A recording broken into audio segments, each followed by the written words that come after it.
What is your advice for somebody who's listening to this, who is one of these people who is in a lot of pain mentally and emotionally, and they're just having trouble coping with life? Well, first of all, I totally understand what you're saying, and I see the same thing myself. And the statistics show the same thing. So even the rate of childhood suicide is going up in the States, particularly. You know, more people are being medicated, diagnosed with all kinds of mental health conditions. Something's going on. Well, I think it's a very typically American thing to do is what are we going to do about this, you know? But really, the first question is how are we going to understand this? Because what we do will arise from how we understand something. And if you take your car to a mechanic, the first thing he's going to ask is not what am I going to do about this, but how will I understand this problem? Which part of the mechanism is dysfunctioning here, you know? And so the first thing to realize is that the anxiety, the pain, the distress, the depression, the alienation that people are experiencing, they're not the problem. They're the manifestations of a problem. Actually, they're signs. If I experience anxiety or depression, that's a sign from my body and my mind telling me there's something out of alignment in my life. So it's not a question of how do I get rid of the depression. I mean, we want to, for sure, recover from it. But in order to do so, we have to say, well, what is this telling me about how I live my life? And what do I need to change? So in other words, we see these conditions or these mind states as signs. And then we have to say, well, what is it signaling? That's the first point. The second point is, just as your question implies, these can't be individual problems. I mean, if it was happening to the isolated individual here or there occasionally, we'd say, well, maybe it's an individual issue. But when it's happening on a large scale, it's got to be something cultural. It's got to be something that's happening in a society that's driving so many people to literally driving them to despair, you know, and that's the topic I discussed in my book, The Myth of Normal, about which I think I was on your podcast before to talk about. So, what we're looking at is a cultural problem here. And the cultural problem we're looking at is that this society stresses a lot of people. Now, if you look at the sources of stress in the scientific literature, the major triggers for the stress response are uncertainty, lack of information, loss of control, and conflict. Now, uncertainty, lack of information, loss of control, and conflict. I think I've just described this culture. How many people lack a sense of agency and control in their lives? I'm going to give you a trivial example. When Elon Musk buys Twitter, and overnight he fires 7,500 people. And he tells the other 7,500, you can show up to work, but you're going to work harder and longer. That's 15,000 people multiplied by them with their families. That's about 40,000 people probably being affected by the decision of one guy. Well, talk about loss of control. You don't control whether you work or not, and you don't control the conditions of your work. That's a major source of stress for people. The uncertainty of what's going to happen next. The United States, richest country in the history of the world, more than half the population lives 2 paychecks away from bankruptcy. I mean, talk about uncertainty. And then there's all the traumas that people are carrying, that, you know, what happened to them as children, and the lack of secure attachments and acceptance for who they were, the need to fit in, the constant competition. These are conditions that could be almost designed to make people anxious and depressed and hostile and very insecure. So, you're asking what to do. Well, the first thing to realize is there's nothing wrong with you. Your depressions, your anxieties, they're normal responses to an abnormal situation. So don't take it personally. Don't take on shame.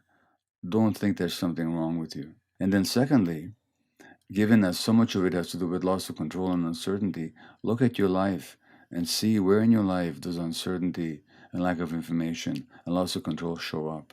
Look at every aspect of it, whether it's in your personal relationships or your work or whatever you're doing. And what can you do to gain some agency? And if you can't gain agency because of your circumstances, then at least understand that this is how it is and you'll have to adjust to it. But don't think that there's something wrong with you. Now, there are more specific things I can suggest, but the beginning has to do with an understanding that it didn't start with you, and there's nothing wrong with you. And you have to look at the whole context of your life, not just try and get rid of a symptom.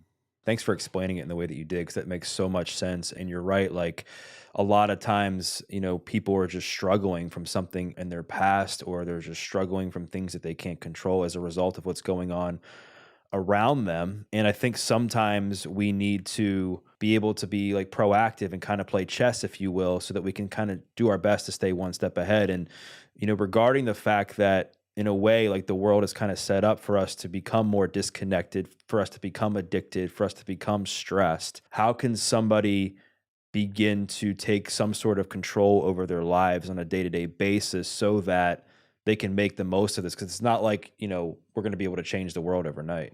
No, unfortunately, we can't. Well, let's take the problems that you mentioned. You mentioned addiction.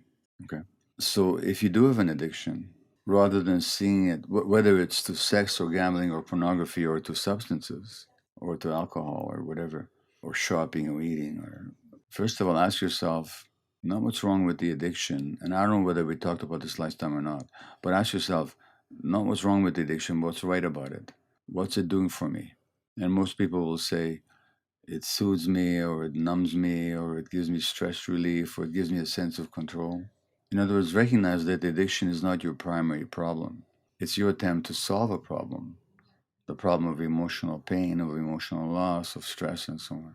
So rather than making yourself wrong for the addiction, ask yourself, well, where have I lost control? Why do I have so much emotional pain? What happened to me? Why am I living under so much stress? So begin with, again, actually looking at each of these problems in context. Rather than making isolated problems out of them, look at them in context. Now, when it comes to stress, there are, broadly speaking, two kinds of stresses. I mean, you can look at stress in a whole number of ways, but one way to look at this is as follows. There are stresses that life brings your way that you can't do much about. If where you live there's going to be a tornado, there's going to be a tornado. There's nothing you can do to prevent a tornado.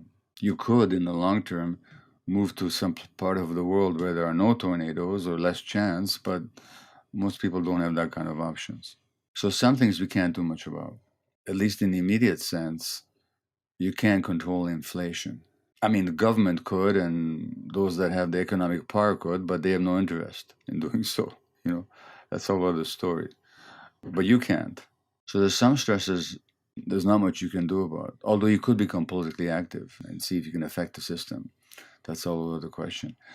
But then there's a whole lot of stresses that we generate for ourselves. And those stresses that we generate from ourselves have, broadly speaking, two sources. Well, let's give you an example. Let's say I'm supposed to be on this podcast with you, but let's say the link didn't work. I could say the link didn't work, too bad, we'll try again some other day. Or I could get all upset about it. It's so frustrating. One more time, it didn't work. What's wrong with this technology? And I'm going to miss this opportunity to publicize my book. And what's that going to mean? And, I really wanted to express my opinions. And I know nobody's going to, in other words, I could make a whole story out of it. And that would really stress me, Now, look at the stories that you're making up when stuff happens. Because it's not what happens that stresses you. In this case, there's nothing particularly stressful about a podcast being technologically impaired, or delayed. But if I make a big story around it, and it's an exaggerated one I'm presenting you here, but if I make up a big story around it, I'm really going to stress myself. So we stress ourselves by the stories that we tell ourselves. A friend of yours says, let's go for coffee, and then they cancel. Well, you could make up a story that I'm not lovable, or they don't love me, or they're undependable, and why is everybody like that, and why is this always happening to me? That would really stress you. Or you could say, too bad, I'll just get on with my day. So a lot of the stress is the stories that our minds make up around events that happen, and those stories are rooted in trauma. Because if you get upset because your friend didn't show up for coffee, it's because you had some abandonment in childhood, and you still have that wound. So one way to de-stress is to deal with our traumas. Now, the second source of stress that we make up is the stuff that we take on because we don't say no. And I do talk about this in the book, The Myth of Normal, quite a bit, that some people grow up believing that if they say no to others' demands, expectations, then they're selfish, or then they won't be liked, they're not lovable, they have to earn the world's respect. They have to earn the world's validation, so they don't say no. They take on too much, and that really stresses them. So one of the exercises I recommend is that you ask yourself, where am I not saying no? Where there's a no that wants to be said, but I'm not saying it. That's how the exercise begins. Now it has got 5 other questions. But once a week, sit down and ask yourself, where this week did I not say no? Where no wanted to be said, but I didn't utter it because I was afraid to. And that usually shows up in 2 aspects of life: work and personal relationships. And that no that you don't say, like if I asked you, Doug, has it happened to you ever that you wanted to say no, you didn't feel like doing something, but you said yes anyway? Oh yeah, a lot. What's the impact on you when you do that? I get overwhelmed, I get stressed, I feel like ashamed because I'm like, why did I say yes to something that I knew I didn't want to do? I mean, Exactly. So the impact is pretty huge, you know, of not saying no. And then if I ask you, well, what's the belief behind me not saying no? Like, if I say no, then what? What's the story there?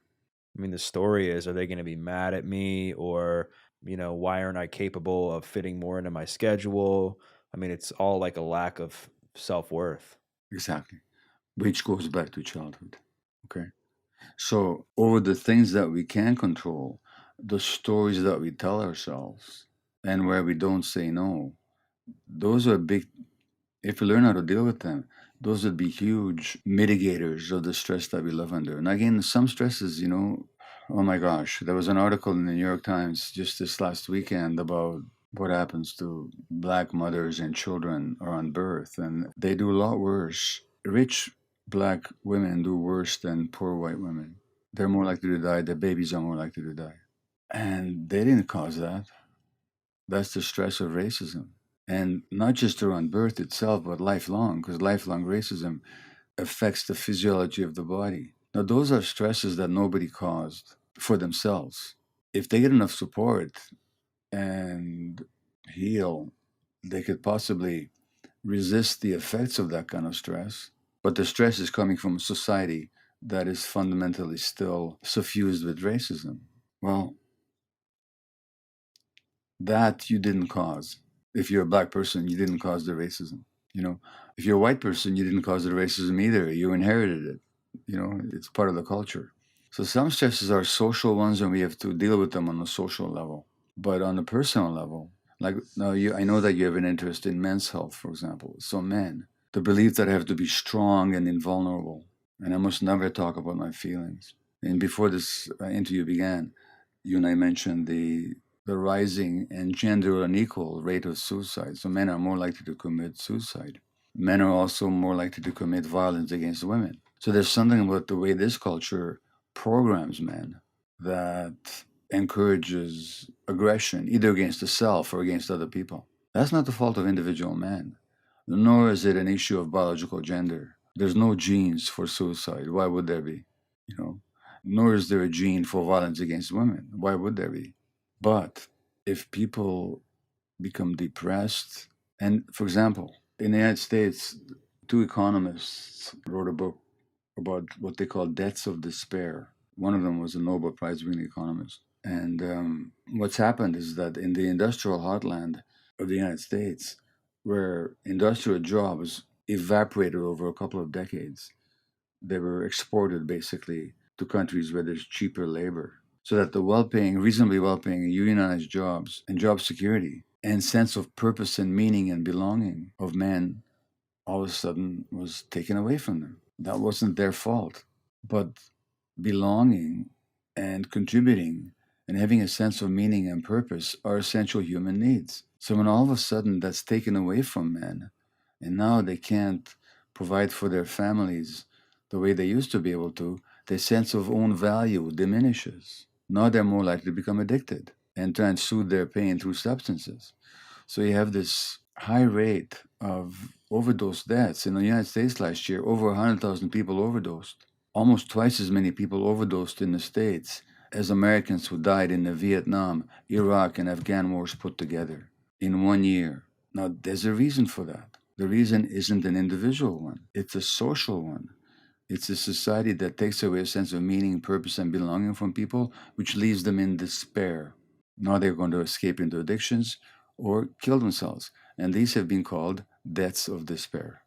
Wow, that's wild. Thank you for sharing all that. And in regards to like all of what you just described, like how we put stress on ourselves, addiction, mental health, a lot of it, like you said, comes back to healing some of the trauma that has happened in our lives, and then also unlearning some of these unhealthy patterns and behaviors that we have experienced as a result of the trauma.